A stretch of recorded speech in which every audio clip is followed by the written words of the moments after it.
Thank you, Madam Chairwoman. I'll make this fast. Today we're considering my legislation, the Prudential Regulators Oversight Act, to require senior officials at the Federal Reserve, the FDIC, the Office of the Comptroller of the Currency, and the National Credit Union Administration to semi-annually report to and annually testify before the House and Senate on their supervisory and regulatory activities.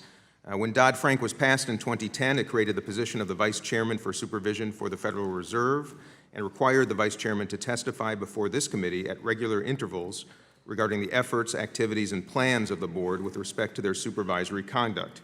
Today, there is no such requirement for mandatory testimony for regulators at the OCC, FDIC, and NCUA, even though virtually all depository institutions are federally insured and thus subject to at least one federal primary regulator.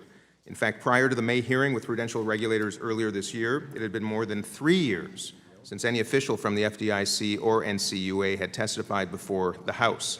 These agencies are responsible for monitoring the safety and soundness of our financial system, as well as compliance with federal banking laws approved by this committee.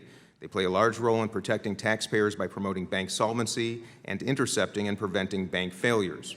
Congress's oversight authority is derived from its implied powers in the Constitution, making it an integral part of the American system of checks and balances.